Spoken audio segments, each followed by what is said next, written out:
turongeye turabasuhuje cyane bakunzi banzuri business group limited, by'umwihariko mwebwe mudahwema kudukurikira umunsi ku wundi gatanu kuri channel yacu ya Nzuri Market. Nimukomeze mukande subscribe, mukore na share kugira ngo inshuti n'abavandimwe bakomeze kugenda bareba ibyiza byose tugenda tubagezaho umunsi ku wundi gatanu. Twizere yuko mukomeje kugubwa neza aho muri hose, kandi rwose turabakunda cyane. Ngira ngo rero nkuko mumaze kubimenyera, iyi ni channel yanyu ya Nzuri Market ibagezaho imitungo itimukanwa, yaba igurishwa cyangwa se ikodeshwa, iri hirya no hino mu gihugu cyacu cy'u Rwanda.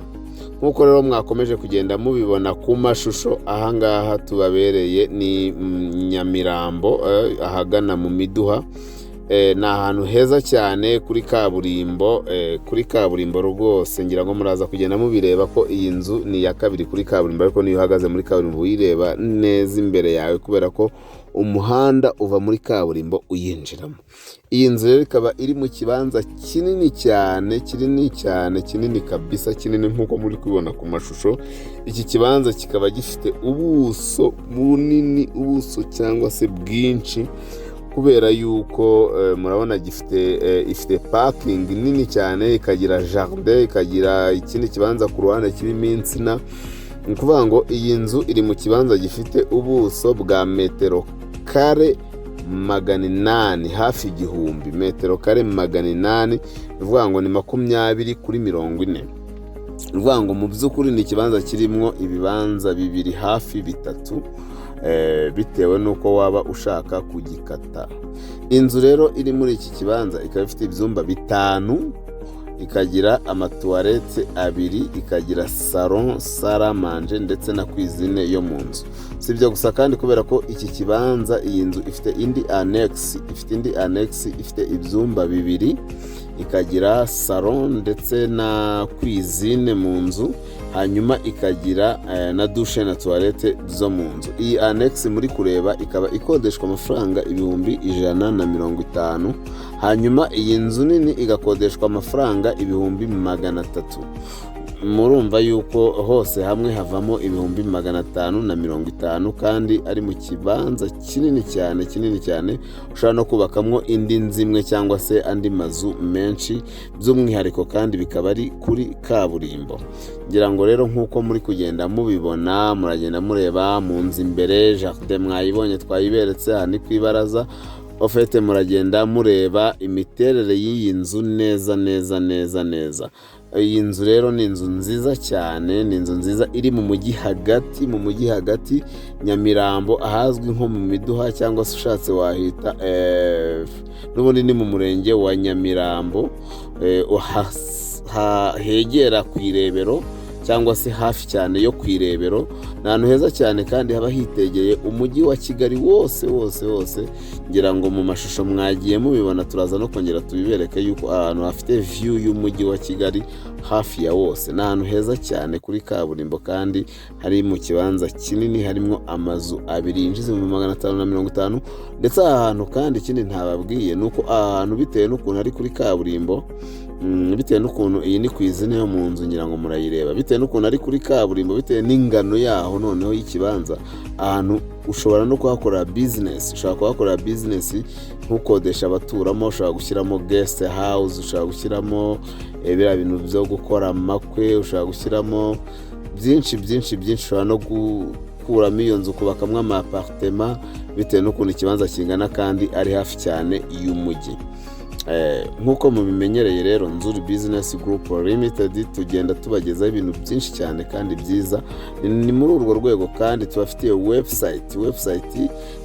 Ugiye kuri iyo website ufite inzu ugurisha, ushobora kujya kuri iyo website ukagurisha inzu yawe nta wundi muntu uciyeho, atari twebwe tukwatse komisiyo cyangwa undi muntu wari wese.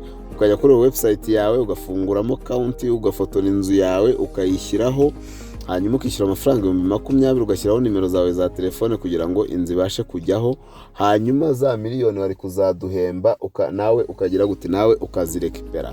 Nawe rero ushaka kugura kuri iyo website, jyaho, nubona inzu ukayikunda, urashyira amafaranga 5,000 byonyine, hanyuma ukirikeho noneho ubone nimero za nyirinzu mwivuganire nta wundi muntu ubagiyemo hagati yaba twebwe cyangwa se undi uwo ari we wese. Murumva yuko twabazaniye agashya cyangwa se akataraboneka ibidasanzwe kugira ngo namwe mugende murushaho kwisanga muri ubu bucuruzi cyangwa se bakunzi ba NZIZA Business Group Limited, namwe mushaka kugura cyangwa kugurisha imitungo itimukanwa ndetse namwe mufite amatsiko ku bijyanye n'imikoreshereze y'ubutaka ndetse n'igishushanyo mbonera, tubahaye ikaze mu kiganiro cyitwa Gira Icumbi. Gira Icumbi ni ikiganiro kizajya gitambuka kuri Fine FM kuva kuwa mbere kugeza kuwa gatanu, kuva saa 7 kugeza saa 8 z'amanywa. Ni ikiganiro kizajya kibagezaho amakuru yose yerekeranye n'imitungo itimukanwa, inzu, ibibanza, amashyamba ndetse n'ibindi. Ni ikiganiro kandi tuba turi kumwe n'inzobere mu by'ubutaka, abayenjenyeri ndetse n'abafite aho bahuriye nabyo kugira ngo musobanukirwe byinshi, munasubizwe ibibazo byose mwibaza. Ku bindi bisobanuro waduhamagara cyangwa ukatwandikira kuri 0788 48 6 7 cyangwa ugatangira kudukurikirana ku mbuga nkoranyambaga zacu wanditse NZIZA Market. Ikaze cyane mu kiganiro cyitwa Gira Icumbi.